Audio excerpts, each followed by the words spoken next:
আমরা শুরুতে প্রশ্ন নেব। প্রশ্ন করবেন শাহিদুল ইসলাম, আপনি প্রশ্ন করুন। আসসালামু আলাইকুম শাইখ। ওয়ালাইকুম আসসালাম ওয়া রাহমাতুল্লাহি ওয়া শাইখ বারাকাতুহু। কেমন আছেন? জি আলহামদুলিল্লাহ। বলেন। আমি আবুধাবি থেকে বলছি শাইখ। কোথায়? আবুধাবি। আবুধাবি, মাশাআল্লাহ। বলেন। জি শাইখ, আমার প্রশ্ন হচ্ছে, আমার এলাকাতে বাড়ির পাশে মসজিদ একটু দূর হওয়াতে এখন আমি সামাজিকভাবে কিছু লোকের সাথে একসাথে হয়ে, যদিও তারা সহিহ আকীদা বা দ্বীন বুঝে না, বেদাতি, একটা মসজিদ দেওয়ার জন্য চাচ্ছি, যাতে করে মানুষ সালাত আদায় করে। এখন এতে আমি নিজেও কিছু টাকা পয়সা দিয়েছি এবং দিতেছি, এবং কি এলাকার লোকজনের সহযোগিতা করতেছে। এখন এই মসজিদে তো কোরআন সুন্নাহর মসজিদ না, এই ক্ষেত্রে কি আমার পাপ হবে? এখানে মসজিদ দেওয়াটা আমার কি ঠিক হবে, বা আমি এখানে কি অর্থ দেওয়া কি ঠিক হবে? কেন কোরআন সুন্নাহর মসজিদ না? কারণ কোরআন সুন্নাহর প্রচারে বাধা দিচ্ছে। না, ওইখানে ওই সমাজ ব্যবস্থাটাই বেদাত, বেদাত শিরক সব মিশ্রিত সমাজ ব্যবস্থায়। গ্রাম, অত্যন্ত তারা গ্রাম অঞ্চল। তারা মাজারে যাওয়া বেদাতি না ওই আধা আধি বেদাতি? না না, মাজারের কোনো লোক নাই। মাজারে বা ওইদিকে মাজারপন্থী নাই, মাজারে তবে ওই চিল্লাপন্থী আছে। হ্যাঁ, চরমোনাই আছে এবং কি তাবলিকি আছে, এগুলা আর কি। হ্যাঁ, বুঝছি, চরমোনাই আশেপাশে বেশি। যদি কোরআন সুন্নাহর অনুসারী মানুষের সংখ্যা না থাকে সে এলাকায়, তাহলে একাই মসজিদ বানিয়ে সে মসজিদ পরিচালনা করা, সামলানো সম্ভব নয়। মসজিদ হয়তো বানাবেন, তারপরে ওরা গায়ে জোরে দখল করে নেবে, সেটাও ক্ষতি করবে। এই জন্য কোরআন সুন্নাহর অনুসারী ভাইদেরকে প্রথম নসিহত করবো যে আপনারা 1, 2 জন 4 জন আছেন, হুট করে মসজিদ বানাবেন না, তাদের সাথে সালাত আদায় করবেন। কারণ তারা দাওয়াতের ক্ষেত্র, আপনাদের তাদের সাথে মিলেমিশে থেকে তাদেরকে হকটা বোঝাবার চেষ্টা করবেন এবং তাদের গোলামিটা দূর করার চেষ্টা করবেন উত্তম পন্থায়। আল্লাহ বলেছেন, উদু ইলা সাবিলি রাব্বিকা বিল হিকমাতি ওয়াল মাউইযাতিল হাসানা ওয়াজাদিলহুম বিল্লাতী আহসান। জি, হিকমতের সাথে, কৌশলের সাথে, কখন কোন কথা বলতে হবে, কাকে কিভাবে বলতে হবে, আর উত্তম উপদেশ দেওয়ার, নম্র ভাষায়, ভালো আচরণের সাথে আকৃষ্ট করার চেষ্টা করতে হবে, ঘৃণা ছড়াতে হবে না। কখনো যদি কারোর সাথে প্রয়োজন হয় তর্কের, তো সেটা উত্তম পন্থা, বেশি উত্তম পন্থা হইতে হবে। যদি দেখা যায় যে না, তর্ক করলে এখানে করে রেষারেষি হয়ে যাবে, তাহলে সেটা বর্জনীয়। এই জন্য তাদের সাথে মিলেমিশে সার্বিক সহযোগিতা করা, অনেক ক্ষেত্রে, বরং অধিকাংশ ক্ষেত্রে আমরা একমত মুসলিম হিসাবে। বেশ কিছু বিষয়ে তাদের সাথে ভিন্নতা রয়েছে, তারা কিছু বিদআতে লিপ্ত রয়েছে, কিছু সুন্নতের খেলাফ কাজ করে বা সুন্নতগুলি আমল করে না। এই জন্য চেষ্টা করবেন তাদের সাথে থেকেই সালাত আদায়ের, আল্লাহ তৌফিক দান করে। এবং তাদের ইমামতিও যদি হয়, তবুও কারাহাতের সাথে, আপত্তির সাথে, যেহেতু সরাতে পারছেন না, পরিবর্তন ঘটাতে পারছেন না, তাদের ইমামতিতে সালাত আদায় করা জায়েজ। এবং তাদের সাথে সহযোগিতা, মসজিদ, দ্বীনি প্রতিষ্ঠান, দ্বীনি কাজে যৌথভাবে সহযোগিতা প্রয়োজনে জায়েজ। কিন্তু যদি দেখা যায় যে না, কোরআন সুন্নাহর দাওয়াতের কাজ মোটেই হইতে দিবে না, কোরআন সুন্নাহর অনুসরণে সালাত আদায় করলে আমাকে সেই মসজিদ থেকে বের করে দিবে, এমন সংকীর্ণতার গোড়ামি রয়েছে, তাহলে এরা কোরআন হাদিসের দুশমন হবে, কোরআন হাদিসের শত্রু। কোরআন হাদিসের শত্রু যদি হয়, তো তাদের সাথে সহযোগিতা করা তখন জায়েজ হবে। দেখবেন তাদের পরিস্থিতি, যদি তাদের মধ্যে নমনীয়তা থাকে, যদিও তারা অবুঝ, তাদের কাছে সহি দাওয়াত পৌঁছেনি, যার ফলে তারা কিছু ভুল ভ্রান্তিতে রয়েছে, বিভ্রান্তিতে রয়েছে, তাহলে তাদের সাথেই থাকবেন। আর যদি দেখা যায় যে কোরআন সুন্নাহর দাওয়াতের কোনো স্থান নেই, সেখানে অবকাশ নেই, তাহলে তাদের সাথে কাজ না করে অন্য এলাকা বরং হিজরতের চেষ্টা করবেন। সেই এলাকায় স্থায়ী থেকে গেলে আপনার আগামী প্রজন্ম বিভ্রান্ত হওয়ার বড়ই সম্ভাবনা রয়েছে। হয়তো আপনি হেদায়েত হয়েছেন, আপনার ছেলে মেয়ে গুমরাহ হয়ে যাবে। আল্লাহ হেফাজত করুন। বারাকাল্লাহ ফিক। আমিন। ইনশাআল্লাহ পর্যায়ে প্রশ্ন করবেন এমডি রফিউল হাসান, আপনি প্রশ্ন করুন। আসসালামু আলাইকুম শাইখ। ওয়ালাইকুম আসসালাম ওয়া রাহমাতুল্লাহি ওয়া বারাকাতুহু। জি শাইখ, আমি ঢাকা বাংলাদেশ থেকে বলছি। জি বলেন। জি শাইখ, সম্প্রতি আমাদের দেশের একটা সালাফি সংগঠনের একজন আলেম বলতেছেন যে সম্মিলিত মোনাজাত নাকি বিদআত না, সম্মিলিত মোনাজাত নাকি একটি ইজতিহাদি মাসালা। আর তিনি দলিল হিসেবে শেখ উসাইমিন, শেখ ইবনে তাইমিয়া, শেখ আহমদ বিন হানবলের ফতোয়া দেখাচ্ছেন। তো শেখ এই ব্যাপারটা যদি একটু পরিষ্কার করে বলতেন। জি। সম্মিলিত মোনাজাত, এই সম্মিলিত মোনাজাতের ফিতনা থেকে আল্লাহ হেফাজত করুক মুসলিম উম্মাহ, বিদআত থেকে আল্লাহ বেঁচে থাকার তৌফিক দান করুক রব্বুল আলামিন। বিশেষ করে আহলে হাদিসদেরকে আল্লাহ বিদআত থেকে বেঁচে থাকার তৌফিক দান করুক। সম্মিলিত মোনাজাত বিদআত, নবী সাল্লাল্লাহু আলাইহি ওয়াসাল্লাম করেননি, তার সাহাবায়ে কেরাম কেউ করেননি, খোলাফায়ে রাশিদিন করেননি, তাবেঈনরা করেননি, আইম্মা আরবা কেউ করেননি। ইমাম ইবনে তাইমিয়া রাহিমাহুল্লাহ তিনি তার বিরুদ্ধে অনেক কিছু লিখেছেন, কোরআন তো প্রশ্নে উঠে দেয়। সৌদি আরবের কোন মসজিদে সম্মিলিত মোনাজাত হয় না, কোরআন সুন্নাহর দেশ, সুতরাং সম্মিলিত মোনাজাত বিদআত, এটি ইজতিহাদি মাসলা নয়। এই ক্ষেত্রে বেশি কিছু না বলেও অনেকে বলেছেন, অনেক আলোচনায় অনেকে রয়েছে যথেষ্ট ইনশাআল্লাহ বোঝার জন্য, আর বুঝছেন আপনারা। তবে আমাদের আহলে হাদিস ভাইদের মাঝে কিছু ভাইরা রয়েছেন যাদের মধ্যে এই বিষয়টিতে শিথিলতা রয়েছে, মাসলায় শিথিলতা রয়েছে। আল্লাহ সঠিক সবাইকে বোঝার তৌফিক দান করুন। জি। আর আরেকটি বিষয় বলবো, আব্দুল্লাহ বিন মাসউদ রাদিয়াল্লাহু তাআলা আনহু তিনি বলেছেন, আল ইকতিসাদু ফিস সুন্নাহ খায়রুম মিনাল ইজতিহাদ ফি বিদআহ।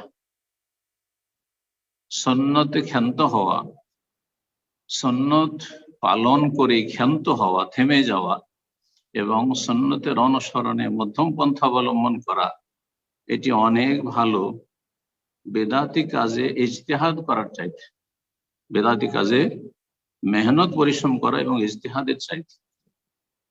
এই জন্যই বেদাতকে ইজতিহাদি মাসলা না বলে সুন্নতের অনুসরণ করাটাই হবে নিরাপদ এবং তাতে রয়েছে আমাদের কল্যাণ। আল্লাহ তৌফিক দান করে। জি। জাযাকাল্লাহ খায়ের। প্রশ্ন করবেন এসকে আজহার আলী, আপনি প্রশ্ন করুন।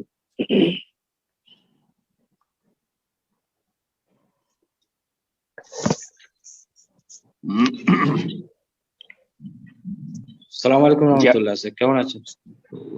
ওয়ালাইকুম আসসালাম ওয়া রাহমাতুল্লাহি ওয়া বারাকাতুহু। জি জি, আমি সৌদি আরব আবা থেকে আসগার বলছি। জি বলেন। জি, আমার প্রশ্ন হলো যে আমাদের সামনে রমজান মাস পার হয়ে গেছে, তো এই রমজান মাসে আমাদের যে রোজা রেখেছি, তারাবি পড়েছি, তো এইগুলো কবুল হওয়ার আলামত সম্পর্কে আমি শুনলাম যে পরবর্তীকালে আরো তার নেক আমল, আচার আচরণ এগুলো বেড়ে যাবে। তো দিক থেকে বোঝা যায় যে রমজান মাসে সৎ আমলগুলো আল্লাহ কবুল করেছে। কিন্তু যারা দেখা যায় যে রমজান মাসে পরবর্তীকালে যে মসজিদে নামাজ পড়ে, তারপরে আর মানে নামাজও মানে মসজিদে নাই, 5 ওয়াক্ত নামাজ না, খারাপ কাজে বিলুপ্ত হয়ে যায়, তো এদের কি কবুল হয় না? আর যারা কি সৎ আমলে আরো বেড়ে যায় তাদের কি কবুল হয়? এটা আমি জানতে চাইছি। জাযাকুল্লাহ খায়ের। জি, রমজান মাসের ইবাদত বন্দেগী কবুল হয়েছে, এর আলামত লক্ষণ হচ্ছে যে তারপরে অবস্থা ভালোর দিকে যাবে। কথা ঠিক। যদি খারাপের দিকে যাই তার মানে তাকে আল্লাহ রমজানে কবুল করেননি জান্নাতি হিসাবে, এটা হচ্ছে উদ্দেশ্য। কিন্তু আপনি যেটা বলতে চাইছেন যে অনেকেই যে ফিরে যাচ্ছে রমজান পরে, তো তার কি রমজানের সিয়াম কিয়াম কিছু কবুল হয়নি? দেখেন, কবুল হওয়ার দুটো দিক রয়েছে। একটা কবুল হওয়া যে ফরজ কাঁধে আছে সেটা আদায় হয়ে যাও। রমজান মাসে 5 ওয়াক্ত ফরজ সালাত আদায় করেছে, তার সালাত কবুল হয়েছে। তার সিয়াম ফরজ ছিল, সিয়াম পালন করেছে, রোজা রেখেছে, রোজা কবুল হয়েছে।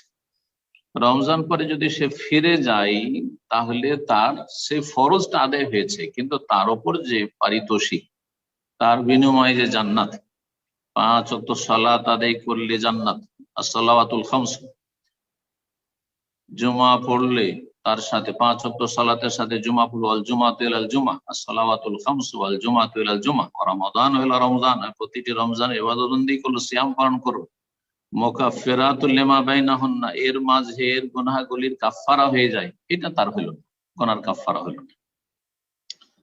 তারপরে যারা রমজান মাস পরে ফরজ সালাত ছেড়ে দেয় তারা যেন ইসলাম থেকে বিমুখ হয়ে গেল, বড় কুফরি হচ্ছে সালাত পরিত্যাগ করে, এটি হচ্ছে সঠিক মত, এটি সাহাবা ইকরামদের ইজমা। সুতরাং সেই ব্যক্তি যেন মুরতাদ হয়ে গেল, ইসলাম বিমুখ হয়ে গেল। যখন মুরতাদ হয়ে গেল তো অতীতের আমলগুলি নষ্ট হয়ে যাবে যতক্ষণ ফিরে না আসবে। যদি ফিরে আসে তো আল্লাহ সেটাকে আবার অ্যাড করতে পারেন, কিন্তু যদি ফিরে না আসে তো সবকিছু তার বরবাদ। যেমন মুশরিকের অতীতের আমল বরবাদ সব, ঠিক তেমনি মুরতাদের যে কোনো ঈমান ভঙ্গকারী বিষয়ের কারণে যে অতীতের আমলগুলি সব বরবাদ। জি,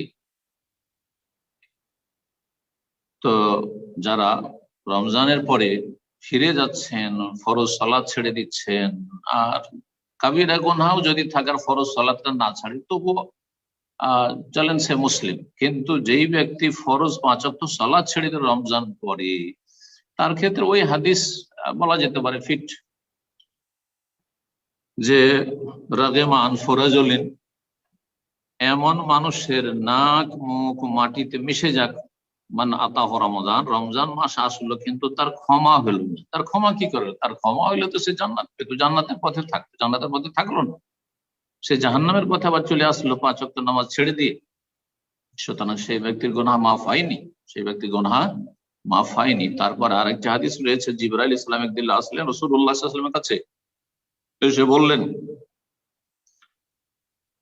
যে নবী সাল্লাল্লাহু আলাইহি সাল্লাম, তার আগে আছে হাদিসটিতে যে নবী সাল্লাল্লাহু আলাইহি সাল্লাম একদিন মেম্বারে চললেন, প্রথম সিঁড়িতে আমিন বললেন, দ্বিতীয় সিঁড়িতে আমিন বললেন, তৃতীয় সিঁড়িতে আমিন বললেন। সাহাবীরা বুঝতে পারলেন আমিন আমিন আমিন, বুঝলেন না সাহাবাই কেরামগণ জিজ্ঞেস করলেন, ইয়া রাসূলুল্লাহ, আপনি এভাবে 3 বার আমিন বললেন কেন? প্রতিটি সিঁড়িতে ওঠার সময় একবার করে আমিন বললেন। রাসূলুল্লাহ সাল্লাল্লাহু আলাইহি ওয়াসাল্লাম যে আমার কাছে জিবরাইল আলাইহিস সালাম এসেছিলেন, হাদিসটি সহিহ। আসার পরে বললেন যে যেই ব্যক্তি 3 শ্রেণীর মানুষকে বদদুয়া দেওয়া হয়েছে, তার মধ্যে এক শ্রেণীর মানুষ হচ্ছে যে রমজান মাস পেল কিন্তু সেই ব্যক্তির গুনাহ মাফ হলো না, গুনাহের বোঝা নামলো না, সে জান্নাত লাভ করল, ফালাম ইউদখিলুল জান্নাহ, জান্নাতে এই রমজান মাসের আমল তাকে জান্নাতে নিয়ে যেতে পারলো না, জাহান্নামী হয়ে থেকে গেল। সেই ব্যক্তি আবাদাহুল্লাহ, আল্লাহ যেন তার রহমত থেকে তাকে দূর করে দেন। কুল আমিন ফাকুলতু আমিন, হে নবী আমি আমিন বললাম, জিবরাইল তুমি আমিন বলো। আমিন বল রাসূলুল্লাহ সাল্লাল্লাহু আলাইহি ওয়াসাল্লাম আমিন বলেছেন জিবরাইল আলাইহিস সালাম। সবচেয়ে শ্রেষ্ঠ ফেরেশতার বদদুয়া, সবচেয়ে শ্রেষ্ঠ মানুষের, শ্রেষ্ঠ রাসূলের বদদুয়া। সুতরাং যারা রমজান মাসের পরে, ওইসব ভাই বোনদেরকে বলছি যারা রমজান মাস পরে 5 ওয়াক্ত সালাতে ঘাটতি করে দিচ্ছেন, খেয়াল খুশি নামাজ পড়ছেন অথবা পড়ছেন না, তারা কিন্তু খুব ভয়াবহ অবস্থায় রয়েছেন, তাদের পরিণাম খুবই খারাপ। জিবরাইল আলাইহিস সালামের বদদুয়া, রাসূলুল্লাহ সাল্লাল্লাহু আলাইহি ওয়াসাল্লামের বদদুয়া, তারপরে আল্লাহ রাব্বুল আযাব, গুনাহ মাফ হইল না, জাহান্নামের রাস্তায় চলে গেলেন, শয়তানের গোলামিতে চলে গেলেন। বেসাল কওম, ইমাম আহমদ রাহিমাহুল্লাহ বলেছেন সবচেয়ে খারাপ মানুষ, কতই না খারাপ মানুষ ওরা, যারা লা ইয়াযকুর লা ইয়ারিফুন আল্লাহ ইল্লা ফি রমজান, রমজান মাসে শুধু আল্লাহর সাথে পরিচিতি, তাদের আল্লাহর সাথে সম্পর্ক, আর 11 মাস শয়তানের গোলামি, 11 মাস শয়তানের গোলামি। আল্লাহ হিদায়াত দান করে মুসলিম উম্মাহকে। মুসলিম উম্মাহর দুর্দশার মূল কারণই হচ্ছে যে তারা মসজিদ বিমুখ হয়ে গেছে। জি, আর তারা বিজাতি কাফেরদের যেমন মাঝে মধ্যে কিছু ধর্মকর্ম কিছু করলে তাদের ধর্ম টিকে যায়, মাঝে মধ্যে মন্দিরে গেল হিন্দু থেকে গেল, মাঝে মধ্যে সপ্তাহে একদিন রবিবারে চার্চে গেল খ্রিস্টান থেকে গেল, শনিবারে গেল উপাসনালয় ইহুদি থেকে গেল, এইরকম হয়ে গেছে মুসলিমদের অবস্থা। আল্লাহ তাত্তাবিউনা সুনানা মান কানা ক্বাবলাকুম, তোমরা পূর্বে যেসব জাতি ছিল বিজাতি কাফের, তাদের তোমরা পদে পদে অনুকরণ করবে, তাই হয়েছে। আল্লাহ হেফাজত করুন। অথচ ইসলাম হচ্ছে পূর্ণাঙ্গ জীবন বিধান, জীবনের প্রতিটি ক্ষেত্রে সব সময় আপনাকে আল্লাহর আদেশ নিষেধ পালন করে চলতে হবে। ওয়ালা তামুতুন্না ইল্লা ওয়া আনতুম মুসলিমুন, তুমি মুসলিম হয়ে মরবে, তাহলে সবসময় মুসলিম হয়ে থাকতে হবে, তাহলেই সম্ভব হবে মুসলিম হয়ে মরা। আল্লাহ রাব্বুল আলামিন তৌফিক দান করুন, আল্লাহ কবুল করুন, এবং যারা বিভ্রান্ত গুমরাহ পথভ্রষ্ট আল্লাহ তাদেরকে হেদায়েত দান করুন। আমিন। প্রশ্ন করবেন শাহরিন চৌধুরী, আপনি প্রশ্ন করুন।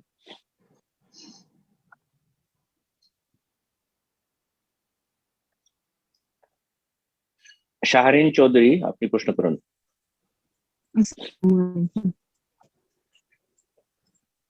শায়েখ, আমি একামতটা একটু শিখি।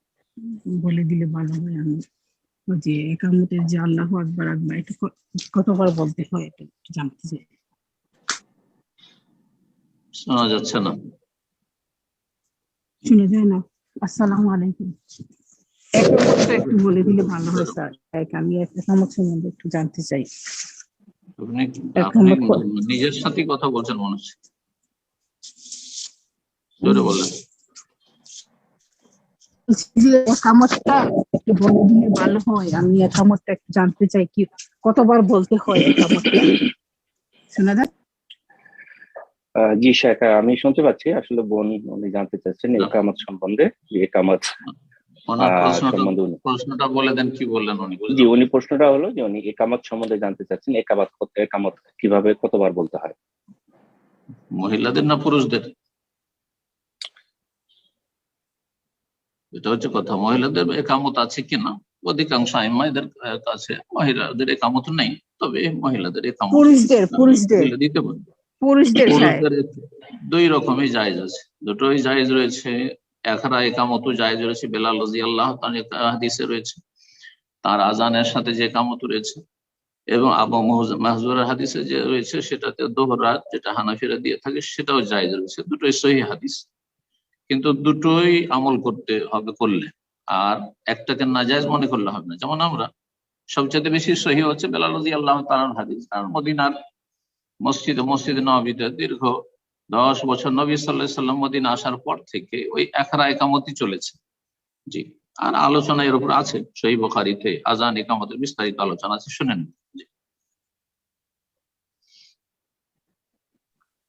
জাযাকাল্লাহ খায়ের। তো প্রশ্ন করবেন ইমরান মাক্কি, আপনি প্রশ্ন করুন।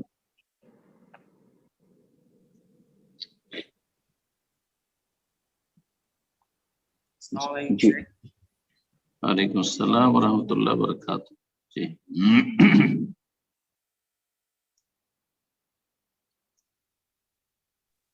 বলেন, কে বলছেন? শোনা যাচ্ছে না। জি ইমরান মাক্কি, আপনার শুধু সালামটা শোনা গিয়েছে, তো বাকি কথা আমরা শুনতে পাচ্ছি না। আপনার মাইকটা ঠিক করে নিন, প্রশ্ন করুন।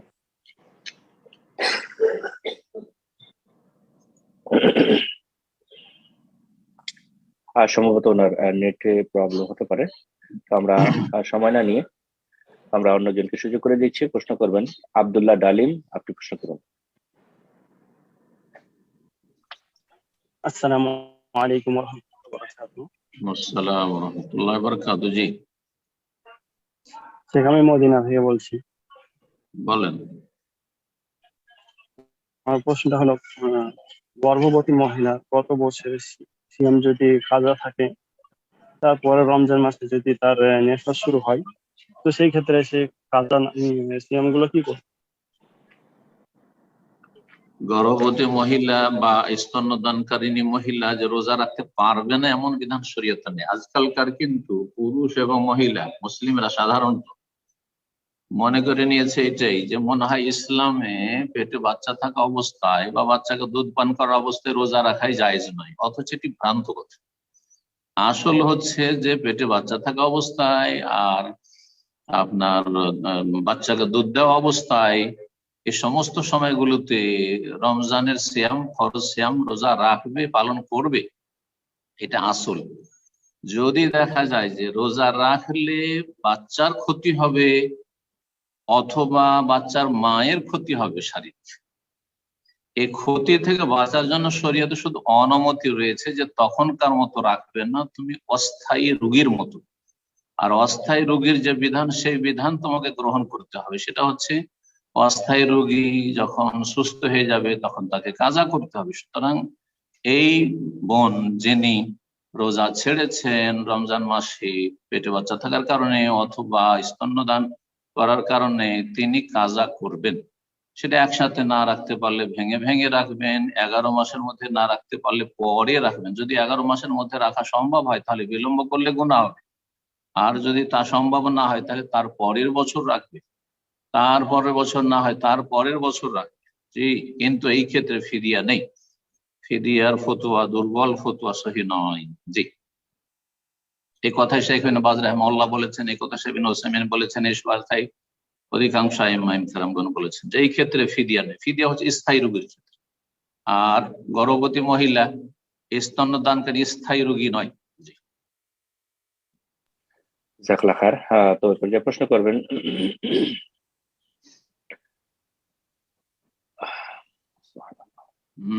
ইমরান মাক্কি, আপনি প্রশ্ন করুন। ফোনটা আনমিউট করে নিন। আসসালামু আলাইকুম শেখ। ওয়ালাইকুম আসসালাম ওয়া রাহমাতুল্লাহ। স্যার, শেখ বাংলাদেশ থেকে বলছি, চট্টগ্রাম থেকে। বলেন। স্যার, আমার প্রশ্ন হচ্ছে যে মানে আমার অনেকদিন যাবৎ বায়ুর সমস্যা, নামাজে দাঁড়ালে জামাতে মানে বারবার বায়ু নির্গত হয় আর কি। এখন বাংলাদেশের এই মসজিদ থেকে তো জামাতের সামনে বের হওয়া যায় না, বিশেষ করে মানে রুকুতে গেলে বা শেষ বৈঠকে গেলে নিতম্বের উপর বসলে যখন কোমরে চাপ পড়ে। এটা কি মাঝে মধ্যে হয় না কন্টিনিউ? না শেখ, মানে প্রায় সময় হয় আর কি, সেজন্য একটু জানতে চাই। প্রায় সময় চলবে না, মানে আপনার দিনে 5 ওয়াক্ত কয়বার হয়? 5 ওয়াক্ত 3 ওয়াক্তের মধ্যে হয়। মানে অনেক এরকম হয়? ডাক্তার দেখিয়েছি, বায়ুর সমস্যা বেশি শেখ। আপনি এমন খাবার অ্যাভয়েড করেন যে খাবারে গ্যাস তৈরি করে। জি প্রথম জি কথা জি এহতিয়াত শেখ। করেন, ডায়েট কন্ট্রোল করেন, এটা আপনাকে পরামর্শ দিচ্ছি। 2 নম্বর কথা, যদি এই জন্য জিজ্ঞেস করলাম যে 5 ওয়াক্তের মধ্যে 2 ওয়াক্তে আপনার এরকম সমস্যা যে আপনি বায়ু থামতেই পারছেন না, তাহলে আপনি স্থায়ী রোগীর মতো, মান হাদাসুহু দাম, যার নাপাকি স্থায়ী, যার অপবিত্রতা স্থায়ী, যেমন পেশাব কারো ফোটা ফোটা পড়তে আছে, ইস্তেহাজা রোগীর মতো যার ব্লিডিং আসতে আছে, এই ক্ষেত্রে বিধান হচ্ছে যে শুরু হওয়ার পরে উজু করে আপনি সালাত শুরু করে দেবেন। আর তারপরে সালাতের ভেতরে যদি উজু নষ্ট হয়ে যায় আপনি সালাত কমপ্লিট করবেন। কিন্তু যদি দেখা যায় যে না দিনে একবার হচ্ছে, একবার দুবার, মাঝে মধ্যে কোনোদিন একবার দুবার হইলো, কোনোদিন হইলই না, হয়তো কোনোদিন হইলো বেশি হইলো, তাহলে চলবে না। তাহলে আপনাকে সালাত ছেড়ে বের হইতে হবে। যদিও জামাত ছুটে যায়, বেরিয়ে উজু করে আবার পুনরায় সালাত আদায় করতে হবে। জামাত পেলেন, না হলে একা সালাত আদায় করবেন। এই ক্ষেত্রে বলছেন যে আমি কাতারে লেগে গেলে তো বাংলাদেশে কাতার থেকে বের হওয়া যায় না, কাতার মাঝখানে কেন লাগবেন? আপনি সবসময় কিনারায় থাকবেন, একদিকে এক সাইডে দাঁড়াবেন, সবসময় আগে থেকে আপনি সাইড নিয়ে নেবেন যে আমি কিনারায় থাকবো, যদি বাই চান্স কিছু হয় তো আমি সেখান থেকে বেরিয়ে পড়বো, অথবা পেছন দিকে থাকবো, একটু দেরি করে আমি লাগবো পেছন দিকে। জি, চেষ্টা করবেন। ফাত্তাকুল্লাহ মাস্তাতাতুম, আল্লাহ বলছেন সূরা তাও, যথাসাধ্য আল্লাহকে ভয় করবেন, যথাসাধ্য পাক অবস্থায় উজু করেই সালাত আদায় করার চেষ্টা করবেন, সন্দেহ থাকবেন না। জি।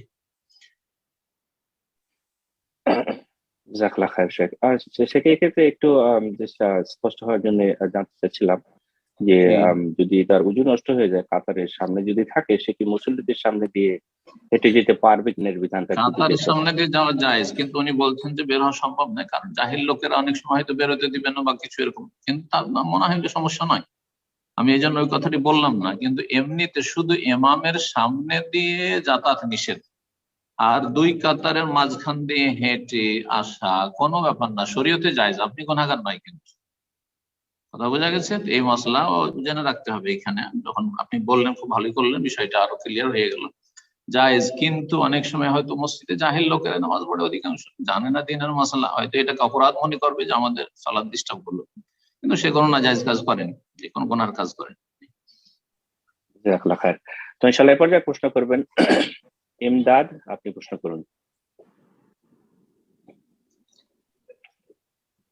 আসসালামু আলাইকুম শেখ। ওয়ালাইকুম আসসালাম ওয়া রাহমাতুল্লাহি ওয়া বারাকাতুহু। জি, আমি আপনাকে লাস্ট 3-4 বছর ফলো করে আপনার ইউটিউবে আপনাকে ফোনে ফলো করি, এই প্রথম আমি আপনাকে লাইভে পেয়েছি অনেক কষ্টে, আলহামদুলিল্লাহ। কোথা থেকে বলছেন? আমি ঢাকা থেকে বলছিলাম। তো আমার আচ্ছা। কোয়েশ্চেন হচ্ছে, আমার বাবার বেশ কিছু ঋণ আছে, উনি সৌদি থাকতো 40 বছর, ওখানে বেশ কিছু মানুষ থেকে টাকা ধার নিয়ে উনি নিতান্তই ভুলে গেছে, এবং তাদের কোনো কন্টাক্ট নাম্বার নাই, কিছুই নাই।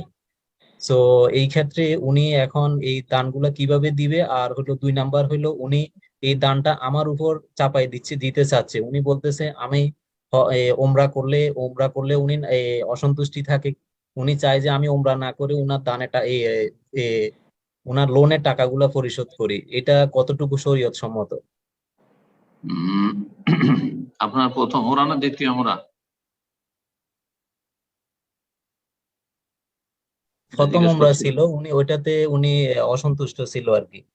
প্রথম উমরা যদি হয় তো উমরা অনেকের কাছে ওয়াজিব, সুতরাং প্রথম উমরার ক্ষেত্রে বাবার অনুমতির প্রয়োজন নেই। কিন্তু দ্বিতীয় তৃতীয় উমরা নফল যদি উমরা হয় তাহলে সেই ক্ষেত্রে নফল, আর বাবার সাথে ইহসান করা ফরজ। আর বাবার ঋণ আদায় করা ইহসানের অন্তর্ভুক্ত, আপনারও ফরজ নয় অবশ্য, বাবার ঋণ পরিশোধ করা আপনার ফরজ নয়, ফরজ আইন, কিন্তু বাবার উপরই ফরজ। কিন্তু যদি করেন তুমি বাবে ইহসান অবিল ওয়ালিদাইন ইহসান, মাতা পিতার সাথে সদ্ব্যবহার করা আল্লাহ বলেছেন। আর সবচেয়ে বড় সদ্ব্যবহার যে তাকে জাহান্নাম থেকে মুক্ত করবেন। এই অবস্থায় যদি মারা যায় তো শহীদ হইলেও আল্লাহ মাফ করবেন না ঋণ নিয়ে, ঋণের বোঝা নিয়ে। সেই জন্য বাপকে কি আপনি জাহান্নামে দেখতে চান? হ্যাঁ, আযাবে ফাঁসিয়ে রাখবেন, মুক্ত করার চেষ্টা করুন। অবশ্যই এটা বড় গুরুত্বপূর্ণ ইহসান, আল্লাহ তৌফিক দান করুন। আর যদি তাদের সাথে যোগাযোগ করা সম্ভব হয়, যেভাবে হোক না, তারা নেই, তাদের ছেলে মেয়েরা আছে, তাদের বাড়ি ঘর ঠিকানা জানা আছে, তো অবশ্যই পৌঁছে দিতে হবে। এই ক্ষেত্রে অন্য কোনো রাস্তা চলবে না। আর যদি একান্ত কোনো যোগাযোগ ব্যবস্থা নেই তাহলে আল্লাহর কাছে তওবা করবে, কারণ সে গাফিলতি করেছে। উচিত ছিল, বরং ফরজ ছিল, উচিত শুধু না ফরজ ছিল যে যার কাছ থেকে ধার নিয়েছে তার ঠিকানা, অ্যাকাউন্ট নাম্বার ইত্যাদি সব রেখে নেবে, যে ভাই আমি যে কোনো সময় যাতে করে আপনাকে পৌঁছাতে পারি বা আপনার পরিবারের কাছে পৌঁছাতে পারি। তো এই চিন্তা থাকা উচিত ছিল। যেন আল্লাহর কাছে তওবা করবে, কাবীরা গুনাহ মানুষের টাকা পয়সা নিয়ে এইভাবে বিলম্ব করা না দেওয়া। আর তারপরে আলহামদুলিল্লাহ হয়তো এখন দিতে পারবেন ইনশাআল্লাহ, আলহামদুলিল্লাহ, তাহলে মুক্ত হয়ে যান, বাপকে মুক্ত করে দেন, এটা ভালো হবে। যদি কোনো রকম যোগাযোগের ব্যবস্থা না হয় তাহলে তাদের উদ্দেশ্যে, তাদের জন্য, তাদের আল্লাহর সন্তুষ্টির জন্য এবং আল্লাহর কাছে মুক্ত হওয়ার জন্য তাদের হকটা সাদকা করে দিবেন, তাদের কল্যাণের জন্য সাদকা করবেন, যে আল্লাহ এই নেকিটা যাতে করে যারা টাকা পয়সা পাবে আমার আব্বার কাছে বা আমার কাছে, তারা যাতে পেয়ে যায় এবং তাদের কল্যাণ হয়। জাযাকাল্লাহ খাইর, বারাকাল্লাহ ফিক। প্রশ্ন করবেন মুক্তা, আপনি প্রশ্ন করুন।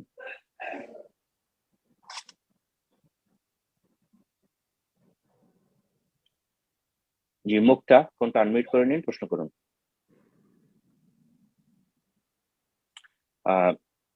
ওনার ফোনটা সম্ভবত লাইনটা ড্রপ করেছেন, তো ইনশাআল্লাহ প্রশ্ন করবেন। জমজম খাতুন, আপনি প্রশ্ন করুন।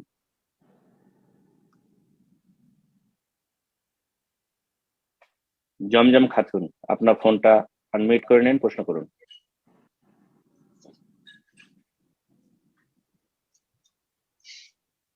দিনী ভাই বোনেরা যারা নতুন প্রোগ্রামে যুক্ত হয়েছে তাদের উদ্দেশ্যে বলছি, প্রশ্ন করার ক্ষেত্রে আপনাদের যখন নামটা মেনশন করা হয় আপনাদের অ্যাপে ফোনটাকে আনমিউট করতে বলা হচ্ছে, ফোনটা আনমিউট করে নিন। জমজম খাতুন, ফোনটা আনমিউট করে প্রশ্ন করুন। ইনশাআল্লাহ আমরা এ পর্যায়ে আরেকজনকে সুযোগ করে দিচ্ছি, প্রশ্ন করবেন। রিনা আক্তার, আপনি প্রশ্ন করুন। আসসালামু আলাইকুম ওয়া রাহমাতুল্লাহি ওয়া বারাকাতুহু। ওয়ালাইকুম আসসালাম ওয়া রাহমাতুল্লাহি ওয়া বারাকাতুহু। জি, আমি ঢাকা থেকে বলছিলাম। বলেন। আমার একটা প্রশ্ন ছিল যে আমার ফ্যামিলিতে আমি এখন যে ইবাদত করি, এখন ওই ফ্যামিলিতে আমার আম্মু অনেক সময় আমাকে কোঠা দেয়, আমার ভাই অনেক সময় মানে বাধা দেয়। এখন আমি কি করতে পারি এগুলাতে? এখন বলে কি এগুলা বাহিরে মানে ইসলাম শিখতে গেলে যে অনেক সময় মানুষের জঙ্গি হয়ে যায়, এগুলো হয়ে যায়, এগুলো আমাকে এখন বলতেছেন। আমি কি করতে পারি, আমাকে একটু উপদেশ দিতে পারবেন? ইসলাম শিখলে জঙ্গি হয়ে যায়, এটা ইহুদিদের ষড়যন্ত্র, ইহুদিদের কথা, যেটা এক শ্রেণীর মুসলিম হয় জাহেল, না হয় জালেম মুনাফিক। মুসলিমদের মধ্যে যারা ইসলাম পালনকারীকে ইসলামের পাবন্দি করে, যারা নিয়মিত ইসলাম পালন করে, তাদেরকে যারা জঙ্গি মনে করে বা ইসলামকে জঙ্গিবাদ মনে করে, তারা হয় জাহেল, মুসলিম সমাজের মূর্খ, ইসলাম জানে না, আর না হলে জালেম, তারা মুনাফিক, কপট, তাদের আল্লাহ পরকালে এবং আল্লাহর দ্বীনে বিশ্বাস নেই। আল্লাহ হেদায়েত দান করুন তাদের। তারপরে আপনাকে বলবো যে আপনি ইসলাম পালন করছেন, তো আপনার মা অথবা ভাই তারা বাধা দিচ্ছে। ফরজে যদি বাধা দেয় তো মোটেই শোনা যাবে না, কিন্তু নফলে যদি বাধা দেয়, সোমবার বৃহস্পতিবার রোজা রাখছেন, বলছেন না এত বেশি এগুলো করিও না, বেশি বেশি সময় তাতে লাগাচ্ছেন, যেটা তাদেরকে মনে হচ্ছে যে আপনার হয়তো লেখাপড়ায় অথবা যে সাংসারিক কাজে বাধা, তো সেই ক্ষেত্রে তাদের চোখের আড়ালে করবেন, তাদের চোখের অগোচরে করবেন। জি, তাদের সাথে যেহেতু থাকতেই হচ্ছে, জি আল্লাহ হেফাজত করবেন এবং আল্লাহর কাছে দোয়া করেন যে আল্লাহ রাব্বুল আলামিন যাতে করে এই মুশকিলকে সহজ করেন এবং যারা অবুঝ তাদেরকে বুঝ দান করেন, যারা বিভ্রান্ত তাদেরকে হেদায়েত দান করেন, এবং আল্লাহ রাব্বুল সকলকে যেন দিনের পথে রাখেন আপনার পরিবারের। এভাবে আল্লাহর কাছে দোয়া করতে থাকেন, ধৈর্য ধারণ করেন, জি ধৈর্য ধারণ করেন।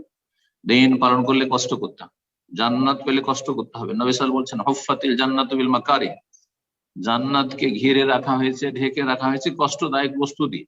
জান্নাত হাসিল করলে কত লোকের কষ্টের কথা, আঘাতমূলক কথা শুনতে হবে, আর কত কি শোনাবে। আল্লাহ হিদায়াত দান করুন সকলকে এবং ধৈর্য ধারণের তৌফিক দান করুন। জি আমিন।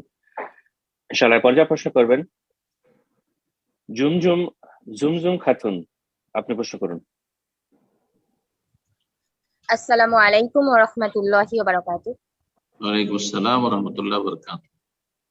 আমি ইন্ডিয়া ওয়েস্ট বেঙ্গল থেকে বলছি। জি বলেন। আমার প্রশ্ন, ইসলামে কি রিসেলিং করা জায়েজ? আমি অনলাইনের মাধ্যমে প্রোডাক্ট রিসেল করে থাকি। কোনো কাস্টমার কোনো কিছু বোরখা হিজাব বানাতে চাইলে তাদের কাছ থেকে সেই মাপগুলো নিয়ে সেলারদেরকে দিয়ে থাকি এবং সেলাররা সেইগুলো বানানোর পর আমাদের রিসেলারদের কাছ থেকে টাকা নিয়ে থাকে, তারপর কাস্টমারের কাছে পৌঁছানো হয়। কাস্টমার সেই জিনিসটা পেলে তারপর তারা আমাকে পেমেন্ট করে থাকে। কোন পেমেন্টটা করে? সেলারদের থেকে যেটা কিনি সেটা না, আবার আমাদের লাভ রেখে যে দামটা হয় সেই দামটা দেয়। এবং যেসব সেলারদের থেকে আমরা মাল নিয়ে থাকি তারা নির্দিষ্ট দাম বলে দিয়ে থাকেন না, তারা বলেন যে তোমরা তোমাদের নিজস্ব লাভ রেখে বিক্রি করতে পারো। যেহেতু এগুলো চলতি বাজারে বিক্রি হয় না, যেহেতু কাস্টমার নিজস্ব মাপ দিয়ে নিজস্ব ডিজাইন দিয়ে বানিয়ে নেয়, তাহলে এই যে মাছের নিজস্ব লাভ রাখা, এটা কি নিজস্ব ইচ্ছে মতো লাভ রাখতে পারবো? আর সেই জিনিসটা আমরা আমাদের কাছে না এনে সেলারদের থেকে ডাইরেক্ট কাস্টমারের কাছে পৌঁছাই। সেলার কাছ থেকে পৌঁছে দিচ্ছেন কিন্তু আপনার অর্ডারে পৌঁছেছে না, ওরা গিয়ে নিয়ে আসছে ওখান থেকে? না, পুরো সেলাররা ডাইরেক্ট কাস্টমারের অর্ডার অ্যাড্রেসে পৌঁছে দিচ্ছে পোস্ট অফিসের মাধ্যমে। কিন্তু যোগাযোগ টেলারের সাথে যোগাযোগ আপনি করছেন, তাই না? আমার যোগাযোগ ডিলিং আপনার, হ্যাঁ না জায়েজ আছে ইনশাআল্লাহ, কোনো অসুবিধা নেই। আর মাঝে যে নিজস্ব লাভ রাখছি সেটা তো সেলাররা নির্ধারণ করে। সমস্যা নেই, নিজের লাভ রাখবেন, আপনি যোগাযোগ করছেন, আপনি কাস্টমার ধরছেন, আপনি আপনার পণ্য ম্যানেজ করছেন আর তারপরে তাদের কাছে পৌঁছাচ্ছেন অনলাইন। জি কোনো অসুবিধা নেই, আল্লাহু আ'লাম। জাযাকাল্লাহ খায়ের। এই পর্যায়ে প্রশ্ন করবেন এমডি হিলাল আহমেদ, আপনি প্রশ্ন করুন। আসসালামু আলাইকুম ওয়া রাহমাতুল্লাহি ওয়া বারাকাতুহু। ওয়ালাইকুম আসসালাম ওয়া রাহমাতুল্লাহি ওয়া বারাকাতুহু। জি আমি ইংল্যান্ড থেকে বলছি, হল সিটি থেকে। আমার একটা প্রশ্ন, কোথা থেকে? ইংল্যান্ড হল সিটি থেকে বলছি। আমাদের সিটির একটা মসজিদে আসরের সালাতের জামাত 7:45 আর সূর্য সানসেট হলো 8:15। আর আমরা যে সহি আকীদার মসজিদে নামাজ পড়ি ওখানে সালাতের স্টার্টিং টাইম 5টা আর জামাত 5:50। তো ওই মসজিদে 2-3 জন আমাদের ব্রাদার নামাজ পড়তে গেছিলেন, তো ওদেরকে বললো এত দেরিতে নামাজ পড়ো কেন? তারা বলে আমরা হানাফি মাযহাবের মাসলা অনুসারে আমরা পড়ি, তোমরা তোমাদের মতো পড়ো।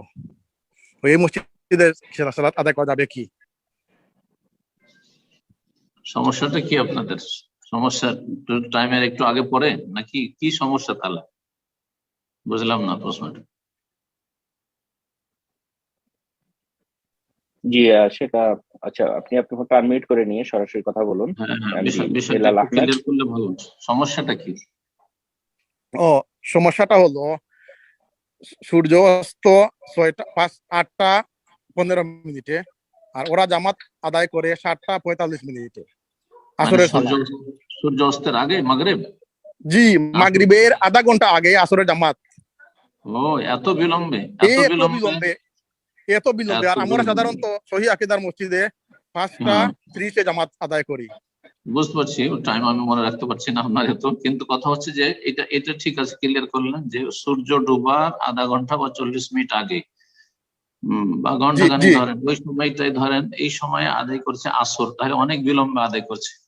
এটা অপছন্দনীয় ওয়াক্ত, এটা ইচ্ছা করে স্বেচ্ছায় এত বিলম্ব করে সালাত আদায় করা জায়েজ নয়। তবে এটা কার জন্য? ওয়াক্তে ইজতিরার, নিরুপায় ব্যক্তির জন্য। অনিচ্ছাকৃত ঘুম চলে এসেছিল অথবা এমন কিছু হয়েছিল যেটাতে নিরুপায় ছিল, এখন আদায় করছে, তাহলে সালাতটি কাজা হয়নি, কারণ সূর্য ডুবে যায়নি। কিন্তু এমনিতে আপনার নিয়মিত সালাত আদায় করবে হয়ে সূর্য ডুবার আধা ঘন্টা 40 মিনিট আগে, এটা মানে স্বেচ্ছায় জায়েজ নয়।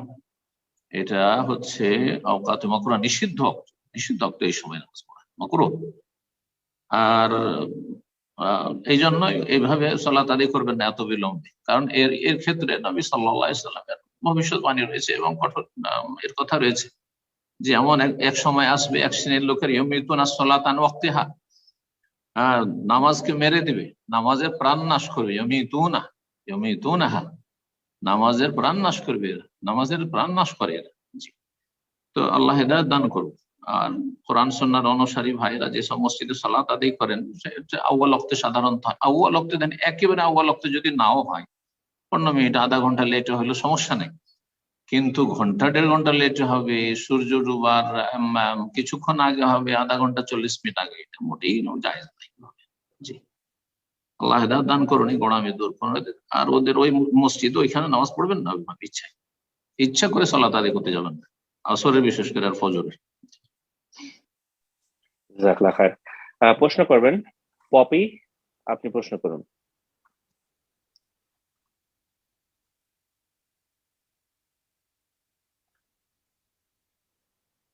পপি আপনার, জি আপনি প্রশ্ন করুন। আসসালামু আলাইকুম শেখ, আমি ঢাকা উত্তরা থেকে বলছি।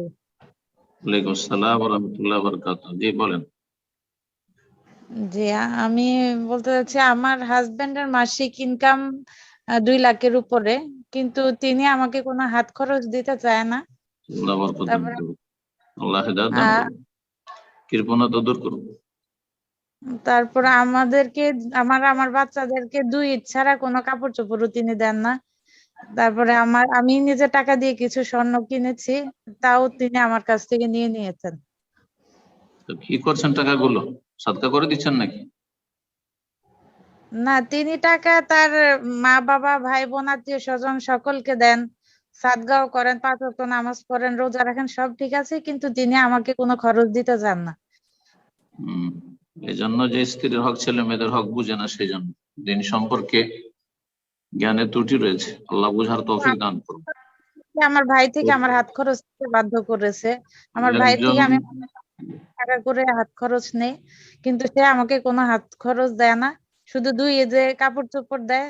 আমি কোনো টাকা পয়সা চাইলেও সে আমাকে দিতে চায় না। আল্লাহ সে হেদায়েত বলে দান করুন। তার টাকা কোনো হক নেই, তার মা বাবা ভাই বোন আত্মীয় স্বজন সকলের আছে, কিন্তু আমার নেই। সে আমাকে খাওয়ায়, সেটা আমার ভরণ পোষণ, এছাড়া আমার কোনো ভরণ। আপনার প্রশ্নটা বলুন, আপনি এখন কি প্রশ্ন করতে চাচ্ছেন, প্রশ্নটা বলুন। এই ক্ষেত্রে কি বলতে চাইছেন, মানে এর হুকুম কি, এটা বলতে চাইছেন না মনে হয়? আমার স্বামী যে আমাকে কাজগুলো পছন্দ করে, ঠিক হচ্ছে যে তিনি পছন্দ করে না, আমার নিজের টাকা দিয়ে কিনা গয়না তিনি নিয়ে নিয়েছেন, তিনি আমাকে কোনো হাত খরচ দেয় না। ইসলাম কি বলে এই ক্ষেত্রে? ইসলাম কি বলে? তো ঠিক, ইসলাম যেটা বলে কোরআন এবং হাদিসে, নবী সাল্লাল্লাহু আলাইহি ওয়াসাল্লাম বলেছেন যে তোমার কাছে একটা দিনার আছে, তুমি আগে তোমার আনফিকু আলা নাফসিকা, তুমি নিজের উপর খরচ করো। প্রথমে নিজের ভরণ পোষণ, নিজের পেট, নিজের বস্ত্র আপনার স্বামীর, তার এটা হচ্ছে শরীয়তের হুকুম। তারপরে আরেকটি আছে, বলছে আনফিকু আলা আহলিকা, তোমার স্ত্রীর উপর খরচ করো। তারপর আরেকটি আছে আনফিকু আলা আওলাদিকা, তোমার ছেলে মেয়েদের জন্য খরচ করো। তাহলে স্ত্রীর খরচটা নিজের খরচের পরেই, তারপরে ছেলে মেয়েদের খরচ, তারপরে তখন আত্মীয় স্বজন, তার মধ্যে সবচেয়ে নিকট আত্মীয় বাপ মা, তার কথা স্ত্রী এবং ছেলে মেয়েদের পরে বলা হয়েছে। সুতরাং তাকে বলবো যে শুধু সংসারে খাবার, 3 টাইম খাবার দেওয়া যথেষ্ট নয়। আজকাল যথেষ্ট হতে পারে, আজকে থেকে 30-40 বছর আগে এমনটা ছিল। 30-40 বছর আগে এমনটা ছিল যে শুধু খাবার টাবার দিলেই চলতো, আর মাঝে মধ্যে বছরে 2-1টা কাপড় টাপড় দিলে, 2-3টে কাপড় দিলেই চলতো। কিন্তু এখন সেটা সম্ভব নয়, হাত খরচ অবশ্যই দিতে হবে। স্ত্রীকে হাত খরচ দিতে হবে, ছেলে মেয়েদের প্রয়োজনীয় খরচ দিতে হবে, আর সেটাতে যেন অপচয় না হয় আর কৃপণতা না হয়। আল্লাহ রাব্বুল আলামিন প্রশংসা করেছেন ইবাদুর রহমান, রহমানের বান্দা ওইসব লোকেরা, সৎকর্মশীল ভালো মানুষ, যে ওয়াল্লাযিনা ইযা আনফাকু, যখন তারা খরচ করে নিজের উপর, স্ত্রীর উপর, ছেলে মেয়েদের উপর, বাপ মায়ের উপর, তখন লাম ইউসরিফু ওয়া লাম ইয়াকতুরু, তারা সেখানে অপচয় অপব্যয় করে না, যে টাকা আছে সেজন্য সব একেবারে খরচ করে দিব আর আল্লাহর রাস্তায় কিছু খরচ করবো না, অথবা ভবিষ্যতের জন্য কিছু সঞ্চিত করে রাখবো না। ওয়া লাম ইয়াকতুরু, আর কৃপণতাও করে না। জি, ওয়া কানা বাইনা যালিকা কাওয়ামা, বরং মধ্যম পন্থা অবলম্বন করে। সুতরাং স্ত্রীকে দৈনিক খাওয়া দাওয়া এবং বস্ত্র যা কিছু লাগে তার সাথে আরো কিছু হাত খরচ দেওয়া ফরজ স্বামীর জন্য।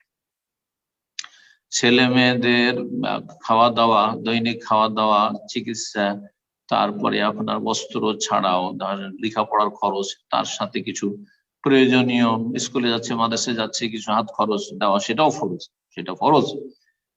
তো আল্লাহ রাব্বুল আলামিন তাকে বুঝার তৌফিক দান করুন। কিছু লোকের আমাদের দেশে আছে যারা ইসলাম বুঝে না, মনে করে যে বাপ মাকে দিলেই বেশি নেকি, কিন্তু তার চাইতে বেশি নেকি যে স্ত্রীকে দিলে, ছেলে মেয়েকে দিলে, এটা এই মাসলা জানেই না। আর তার যখন জানে না তো আর মানার প্রশ্নে উঠে না। আর কিছু লোক জানলেও হয়তো কেউ চাপের মুখে থাকে, কেউ থাকে সমালোচনার পাত্র হবো, ইত্যাদি ইত্যাদি মেলা রকম বিষয় রয়েছে।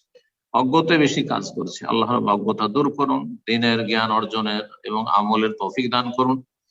এবং আরেকটি কথা বললেন যে আমার স্বর্ণ গয়না ছিল সেগুলি নিয়ে এনেছে, হারাম। যে স্ত্রী কারো প্রত্যেকের ব্যক্তি মালিকানা রয়েছে, প্রত্যেকের ব্যক্তি মালিকানা রয়েছে।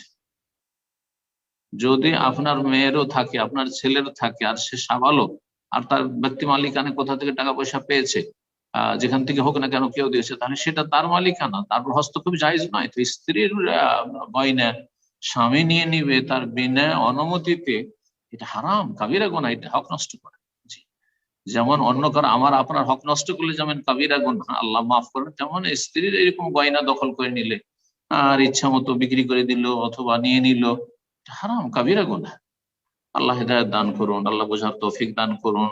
আল্লাহর ভয় ভীতি যাতে পরকাল সম্পর্কে চিন্তা হয়, কারণ সেই দিন নেকি দিয়ে পেমেন্ট করতে হবে, আপনাকে নেকি দিতে হবে না।